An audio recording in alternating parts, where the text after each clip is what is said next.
so quickly before I jump right in, I recognize that some people might not be familiar with stable isotope chemistry. So I'm just about to say that this notation here is very important for this talk. The key idea to understand here is that a very prominent subfield of geochemistry for the last 70 years or so has been involving tracing stable isotope ratios in common elemental systems. So for instance, with nitrogen, we have two major stable isotopes, one of which is just standard 14 nitrogen, so that's just 7 protons, 7 neutrons. The other that occurs in nature is significantly less abundant, but it's 15N. So just add a neutron, and you get to 15N. So we can trace the relative abundances of a substance and see what their nitrogen content is like, and you can track all sorts of interesting abiotic and biological processes this way. It's been a very successful field.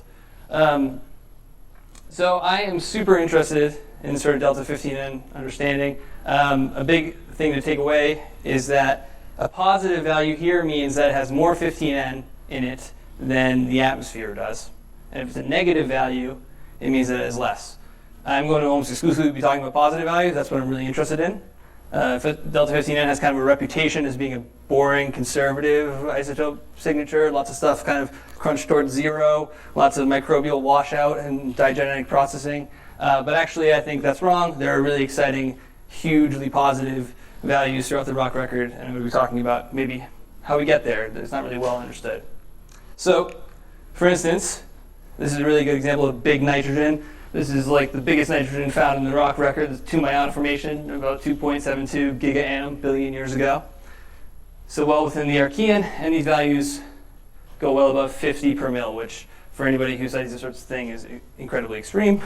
But a little more closer to home would be the Green River Formation here. These are actually samples I recently processed from a drill core that was drilled about 200 kilometers from this room in the Uinta Basin in Utah. And as you can see, as we progress through several lake phases here, we see this upward increase steadily but surely of these nitrogen isotope compounds, and we get well above 15 and into the 20-ish values. So a good rule of thumb here is that anything larger than 10 to 12 per mil on the delta 15N scale, especially in the rock record, particularly in the rock record, is really rare, borderline anomalous. And so my general motivations here, it's kind of like sliding the PDF height, I don't really know what that's about, but generally my motivations are similar to what Maria described really well, which is that I'm really excited about Mars 2020 and the potential sample retrieval mission, which this is the landing site, so hopefully everybody should be familiar with this because it's about to be in the news a lot. This is the chosen landing site, Jezreel Crater. Really exciting. It has carbonates. It has phyllosilic clays, such as nontronite. The stability field of these clays kind of indicates that the pH was most likely circumneutral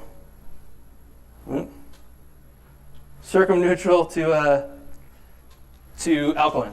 And that's a non-trivial thing, right? So alkaline environments are among the most bioproductive, if not the most bioproductive, natural aquatic systems that occur on Earth. And so determining that is really important to me, and I'm really interested in the pH story that might be going on in Jezreel Crater during its Paleolake lifetime, sometime 3.5 billion years ago or greater. So, naturally, I go and I study crater lake sites. Now, this is a town in Germany called Norlingen, and locally at least it's kind of famous for being the town built inside of a crater. Really cool, right? Has a circular shape. Well, unfortunately, the image is deceiving. It's really a town built inside of a much, much larger crater. This is just a fortified wall because this is an 800-year-old village. Before I went, I really thought this was the crater it was built inside of. The crater is much, much larger. It's about 25 kilometers in diameter structurally. And so its inner ring is about 12 to 13 kilometers. That's this ring right here. Its outer ring is about 25 kilometers.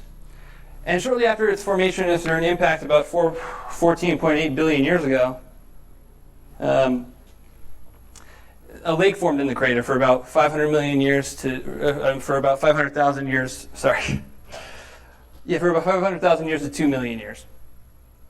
The depths of the sediments left over from that lake are about 500 meters deep. The breccia lens, which is sort of like the true crater basement on which those sediments lie on top of, is about 800 meters deep. When the impactor struck, therefore, it must have been about 1.2 to 1.5 kilometers in diameter. Obviously, it wasn't a perfectly spherical object, but and its velocity therefore must have been around 15 to 20 kilometers per second.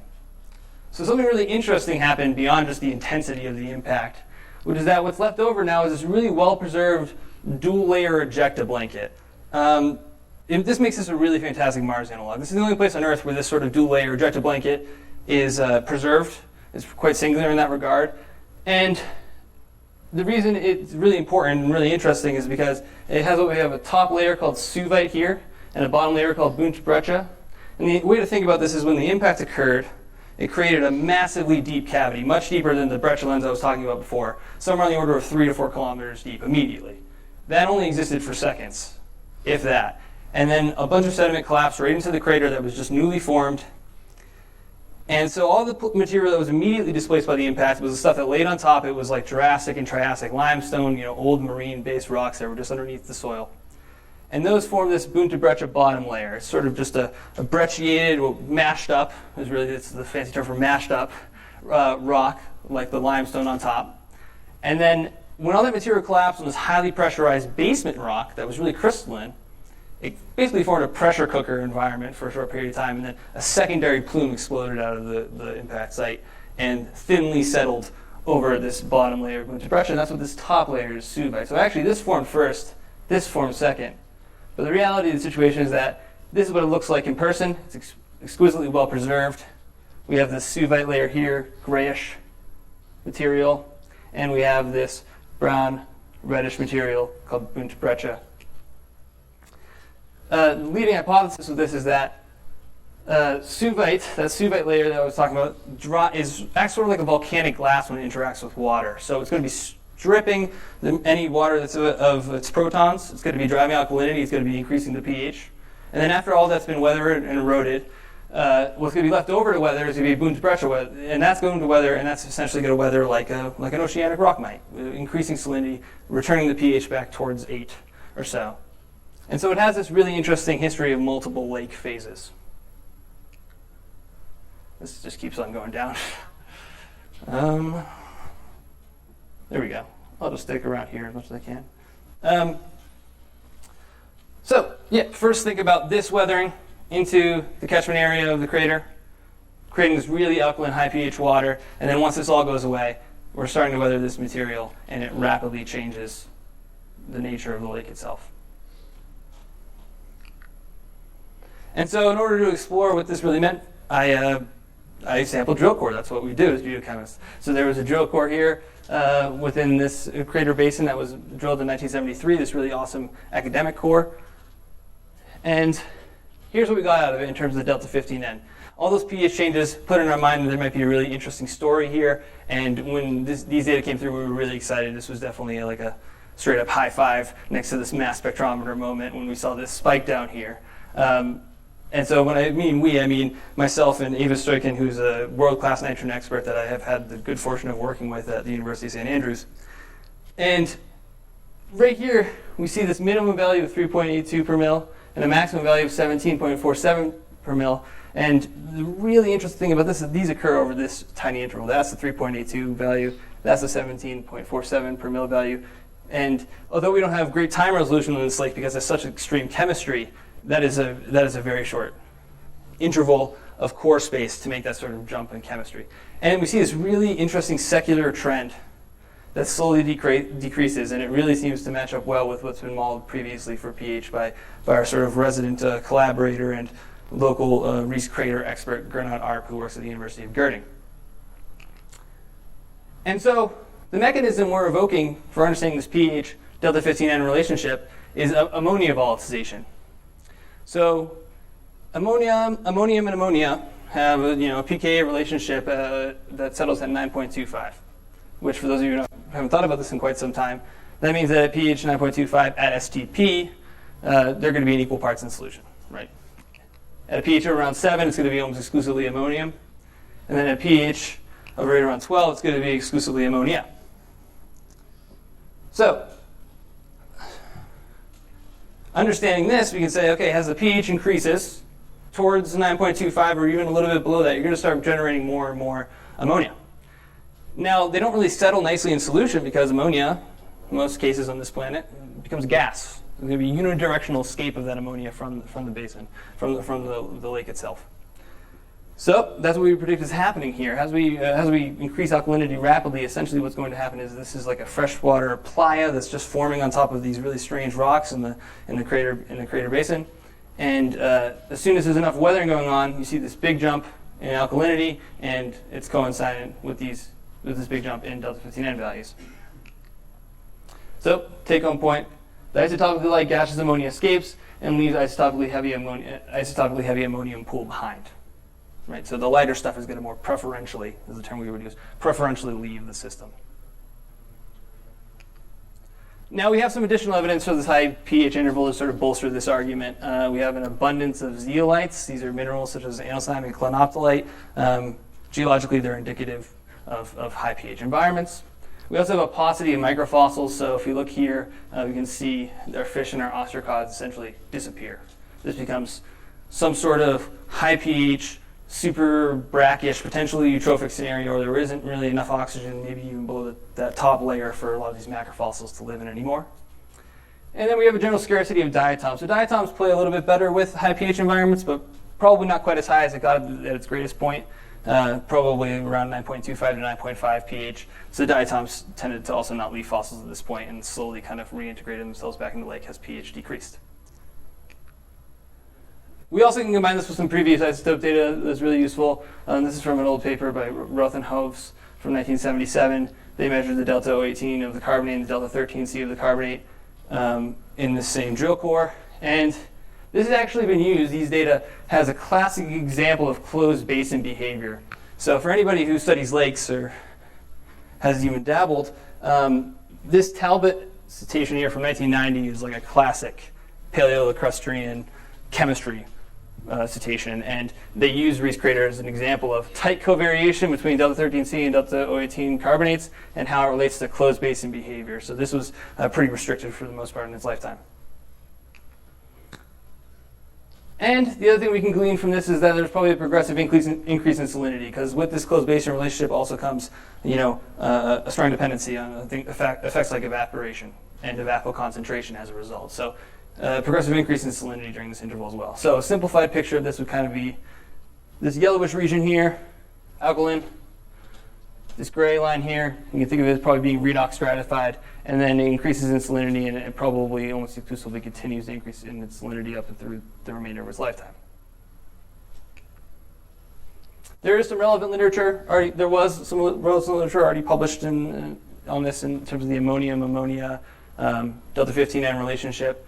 We have some theoretical understanding from the most classic stable isotope paper by Urey in 1947, in which he said, okay, if we just calculate ab initio the values of ammonium and ammonia in this relationship, then when it dissociates, it should be in a fractionation of around 38.25 at 0 degrees or 34.4 at 25 degrees. We also have some more recent experimental work done by Lee et al. And Deng et al. That shows fractionation up to 45.4 per mil at 23 degrees, when you're basically setting up the scenario to fractionate as much as possible. You're bubbling H2 underneath it, you're heating it up stepwise, and you're seeing how much can possibly fractionate in an ideal situation. So, long story short, the reaction behavior is sort of this kinetic reaction mixed with equilibrium reaction.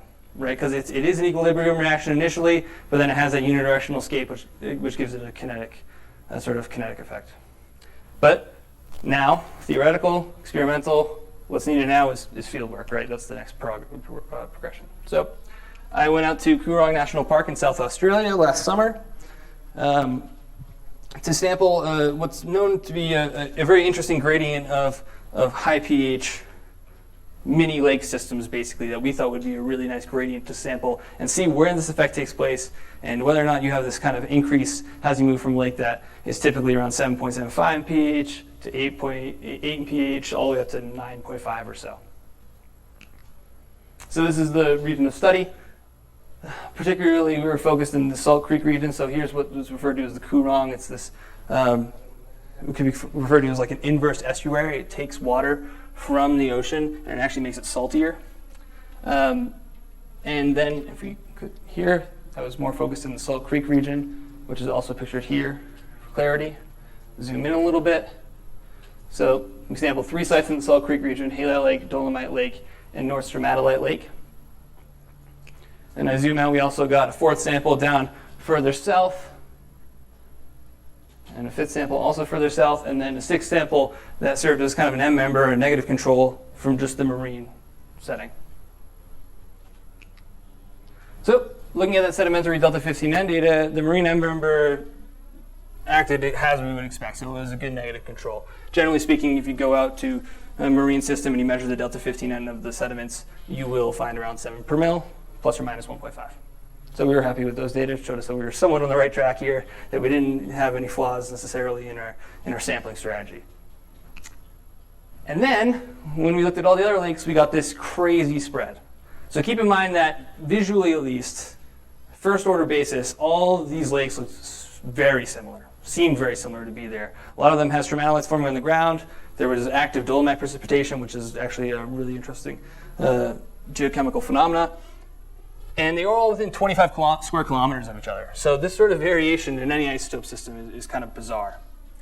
We did see some of the behavior that we, I guess, hypothesized to be occurring in Halite Lake, where as we progress down our sedimentary cores, these are shorter cores, right? So the sedimentary depth, we just push them into the ground, remove them, and extrude the cores. In Halite Lake, we can see that it has these really high values, somewhere around all the way up to 20 per mil, like we were possibly expecting. We can also see Dolomite Lake having similar behavior. Mini Dolomite Lake at certain points in the year can act that way. But then we also see these that have more normal soil profiles. They kind of return back towards zero as you go down with depth, which is what you see in a lot of like soil, not sediment profiles. So our working hypothesis now is that there has to be another factor affecting ammonia volatilization that we didn't take into consideration. And based on the evidence we do have right now, our hypothesis is that there was very high salinity at one point. That high salinity may have significant effects on nitrification. So this idea is that you have really high salinity. You cannot take your ammonium and convert it to ammonia in the biological cycle, and therefore you have ammonium sitting around longer to act as this chemistry pool that will be really affected by pH changes, and that will be shown in Delta 15N. So this is just from a classic microbiology paper where you see a nitrosomonas species, a freshwater isolate, not playing well with high percentages of salinity. For reference, the ocean has a salinity of about 3.5% or 35 practical salinity units.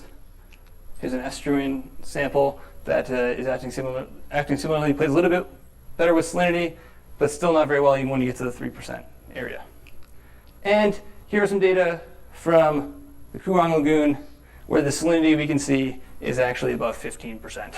So it's way more, at least 5 times as much as the ocean in some cases during the summer. It's only getting worse. You can't see it here, but these data were really from the knots, so they end around 2008. And this is because there's been really poor water management practices here. The dams that were built in the early 20th century have only just spiraled this problem worse and worse and worse. So they're really hypersaline, and you can imagine there's varying degrees of interaction with these lake systems with this extremely hypersaline lagoon here. And so we think that there may be, and now I look back at the Green River Formation data, and I'm starting to wonder whether or not this jump from here to here has more to do with salinity than does with pH. Is there a salinity threshold we have to hit, and then pH effects start to be important? These are questions now that I need to consider much more than I thought before we generate these pilot data from the Coorong sediments. And when it comes to Jezreel Crater and what this could mean for that, it could mean that if we do find these sorts of anomalous Delta 15N values in the sediments, in the samples that are returned, that not only is it highly alkaline, but it also is highly saline. So even though we might not be able to get an exact pH relationship, it could tell us 2 parameters. And hypersalinity would be really cool because it depresses the freezing point of the water, which could explain how Mars would have had some liquid water even during a faint young sun period over 3.5 billion years ago. All right, so I'll leave my conclusions up, and we'll quickly acknowledge my Save Stoican, University of St. Andrews, my advisor Tim Lyons, Gernot Arp from the University of Gerding, and Dan Gregory from Toronto, who was instrumental in helping me do the sampling in Australia. And back to the conclusions.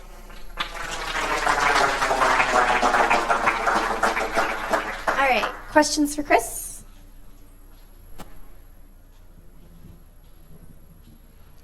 Hi. Hey.